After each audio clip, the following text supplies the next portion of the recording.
Good morning, good morning, good morning, good morning. It is Claire Ackers here, coming to you live from Sunnybank Mills in Farsley, in Leeds. It is just gone 9 o'clock on Thursday morning, last day of August. How are you doing?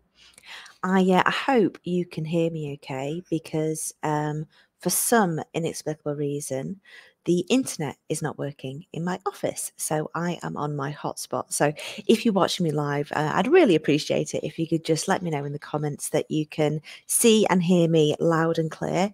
And say hello in the comments. And of course, as always, if you are catching up a little bit later, then please say hello with hashtag replay. I hope you are doing okay today. So this morning, I want to talk to you about a really important conversation, actually, which is, are you letting Derek ruin your business? This is one of the biggest blockers I see when it comes to women growing their business, to building their business, to creating their dream business, of creating the life of their dreams, of being unfettered, and basically just stepping into that big, bold, beautiful technical vision that they have for their lives.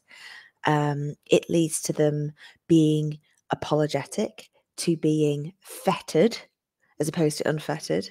It stops them letting them shine their light as brightly as they desire to do, as they were born to do.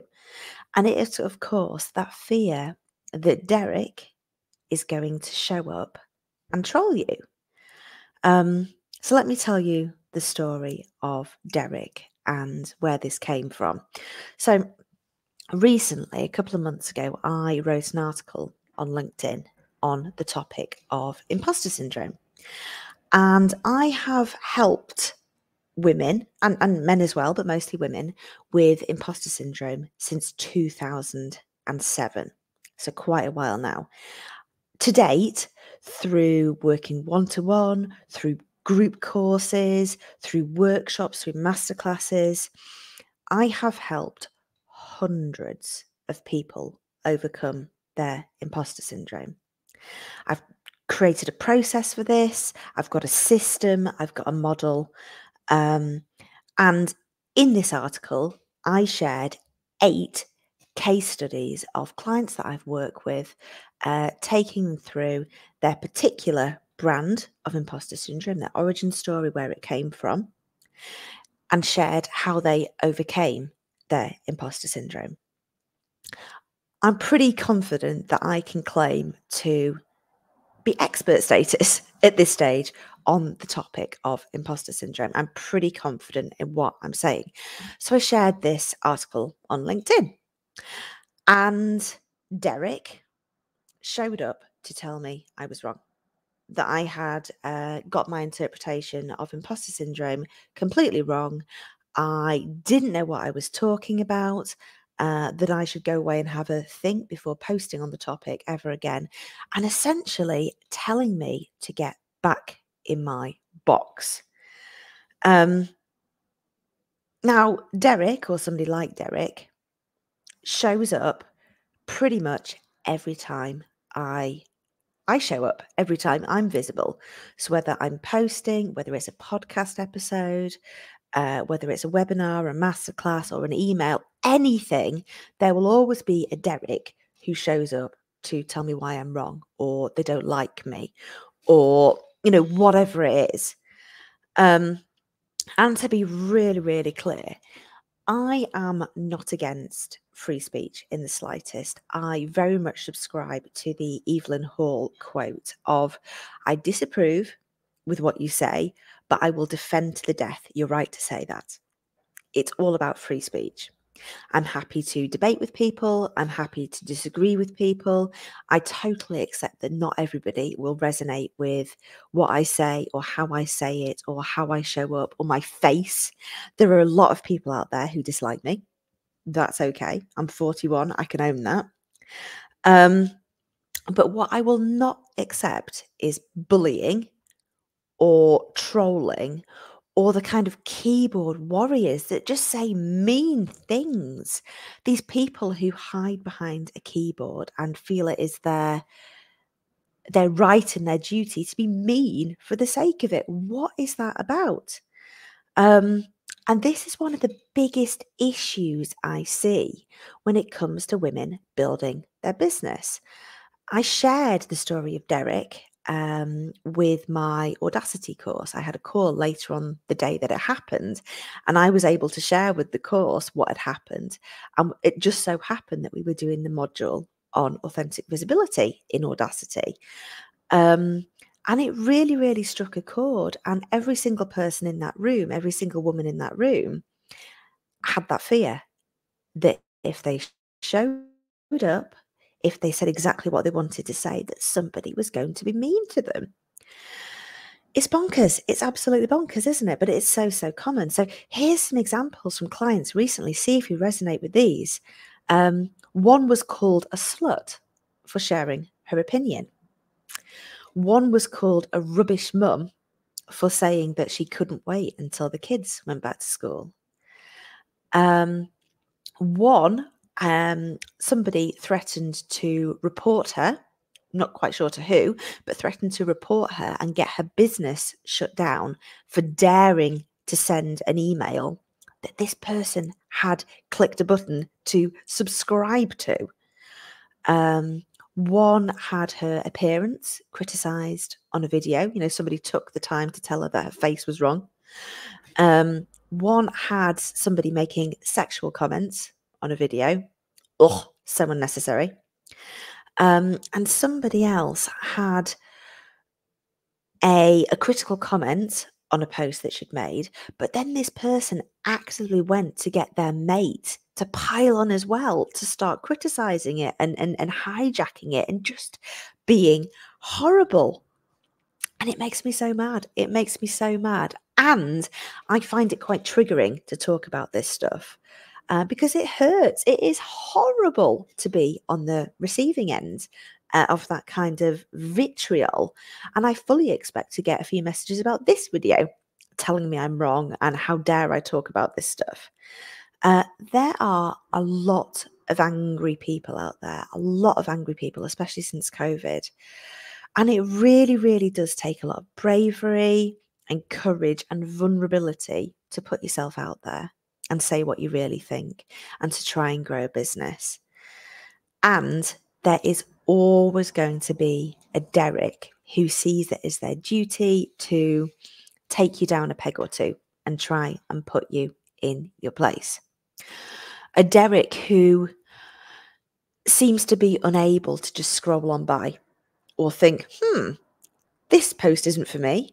I don't agree with this, and just leave it. Who sees it as their duty to speak out, to put you in your place, to try and put you back in your box. And this fear of trolling, of being bullied, of people just being vile, it puts so many women, brilliant women in business, off raising their profile and being more visible. It makes them tone down what they really want to say in order to try to be acceptable. It makes them apologise for having an opinion. And it makes them stay small and try to fly under the radar a little bit, and scared to be seen for who they truly are. And it makes them lie awake at 2 o'clock in the morning, kind of raking over those comments, thinking, is it true? Do they have a point? Remembering those vile words that somebody spewed at them, wondering if they're true. And it makes me so mad. It makes me so mad. I see it all the time. And it makes me angry, basically. And if this has ever happened to you, and I'd be surprised if it hasn't in one form or another, it may help you to know that there are evolutionary reasons why it is so triggering. Basically, back to cave people times, your primary directive, your primary wiring at all time is designed to keep you alive, designed to keep you safe. Which is why we have the herd mentality.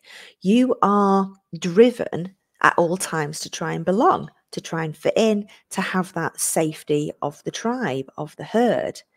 And if you ever try and step outside this, you immediately get this kind of primal warning system going, saying, it's not safe, it's not safe.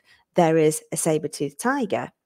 And Derek is showing up as a paper saber-toothed tiger. The danger is perceived, it's not real, but in your body it feels real. In your body it feels triggering and scary, and you don't feel safe.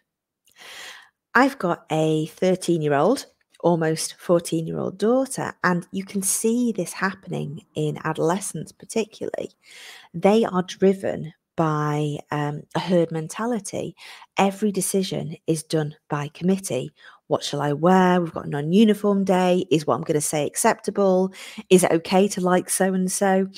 The need to belong is really, really strong. Hopefully that makes sense and hopefully that resonates with you.